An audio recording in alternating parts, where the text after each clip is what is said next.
চৰিত্ৰ যদি মজবুত হয় তেন্তে ডাঙৰতকৈ ডাঙৰ মানুহে মূৰ তল কৰে আৰু চৰিত্ৰ যদি দুৰ্বল হয় তেন্তে সৰুতকৈ সৰু মানুহেও আঙুলি উঠায়। শিক্ষক আৰু ৰাস্তা একে নিচিনা হয়। য'ত আছে ত'তে থাকে কিন্তু আনক গন্তব্যস্থল পোৱাই দিয়ে। দুষ্ট মানুহ আৰু কাঁইটৰ পৰা বাচিবলৈ মাত্ৰ দুটা উপায় আছে।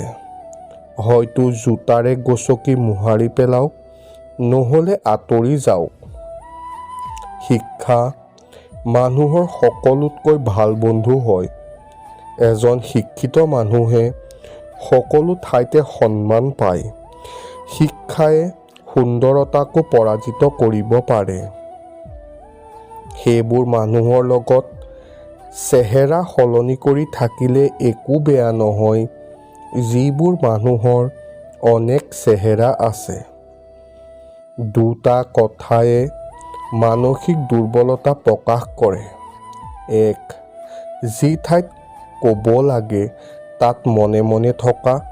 দুই, মনে মনে থকা ঠাইত কথা কোৱা। যিয়ে ভৱিষ্যত নিৰ্মাণ কৰিব বিচাৰে বৰ্তমানৰ দায়িত্ব তেওঁৰে থাকে। বিপদৰ পৰা বুদ্ধিমান নহয়, তেওঁহে বাচিব পাৰিব যিয়ে পৰিস্থিতি অনুসৰি নিজক ঢাল খুৱাব পাৰে। শৰীৰ পানীৰে, মন সত্যৰে, বুদ্ধি জ্ঞানেৰে আৰু আত্মা ধৰ্মৰে পবিত্ৰ হয়। নিৰাশ সেইজাক বতাহ হয় যিয়ে বুদ্ধিৰ চাকিগছ নুমুৱাই দিয়ে। সেইকাৰণে নিৰাশ নহ'ব আৰু সঠিক ৰাস্তা বিচাৰিবলৈ চেষ্টা কৰক। সফলতাৰ কোনো মাপদণ্ড নাই। কোনোবা মানুহ পৃথিৱীৰ সকলো টকা সম্পত্তি পায়ো সুখী নহয় আৰু কোনোবা আকৌ দুবেলা দুসাঁজ খায়ে সুখী। সফল হ'বৰ কাৰণে ব্যৱহাৰত শিশু, কামত ডেকা, অভিজ্ঞতাত বৃদ্ধৰ নিচিনা হ'ব লাগে। মোহ অধিক হ'লে বেয়া গুণ নেদেখে আৰু যদি ঘৃণা অধিক হয় তেতিয়া ভাল গুণ নেদেখে। কোনেও তোমাৰ দুখ নুবুজে, কিন্তু সেই দুখে যেতিয়া খঙৰ ৰূপ লয় তেতিয়া তুমি সকলোৰে কাৰণে এজন বেয়া ব্যক্তি হৈ পৰিবা। মানুহ এতিয়া ব্যৱহাৰিক নহয়, ব্যৱসায়িক হৈছে। সম্বন্ধ তেওঁৰ লগতহে মধুৰ হয় যাৰ পৰা লাভ অধিক হয়। যি মানুহ বুদ্ধিমান তেওঁলোকে তৰ্ক কৰি একেবাৰে ভাল নাপায়। সেইকাৰণে তেওঁলোকে প্ৰত্যেকটো বস্তু ন'টিচ কৰে কিন্তু মনে মনে থাকিবলৈ বেছি ভাল পায়। কাৰণ তেওঁলোকে ভাবে তৰ্ক কৰিলে তেওঁলোকৰ সময় নষ্ট হয়। লাগিলে সেই সময়ত তেওঁলোকে যিয়ে কৰক। খালী জেবে এজন শিক্ষকৰ নিচিনাকৈ বহুত কথা শিকায়। সকলোকে সুখী কৰা জীৱিত ভেকুলীক তুলাচনীত জুখিব বিচৰা নিচিনা কথা।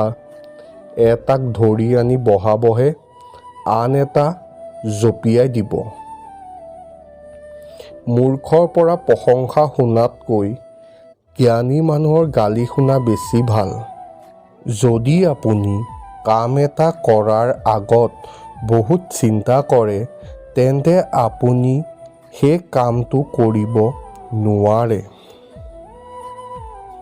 উৎসাহিত হোৱা নাটক কৰিলে আপুনি উৎসাহিত হৈ যাব।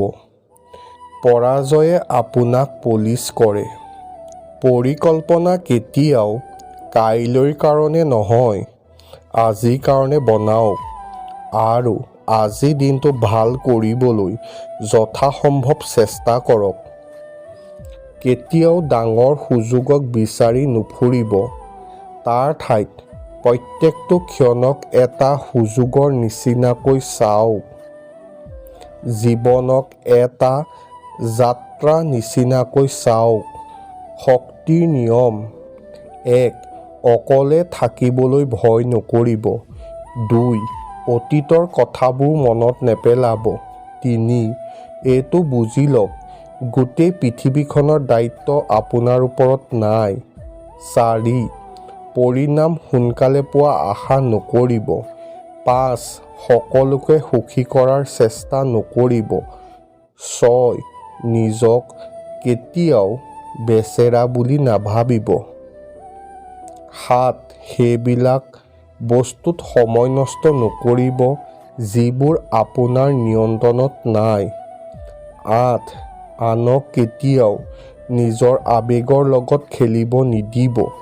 9. যদি আপোনাৰ প্ৰথম প্ৰাথমিকতা আপোনাৰ লক্ষ্য হয়, তেতিয়া বিশ্বাস কৰক আপুনি এদিন নিজৰ লক্ষ্য নিশ্চয় প্ৰাপ্ত কৰিব। জীৱনত এটা কথা শিকি লওক, কাৰোবাৰ কাৰণে আপুনি আজি যিমান দৰকাৰী, কাইলৈও সিমান দৰকাৰী হ'ব, সেয়া জৰুৰী নহয়।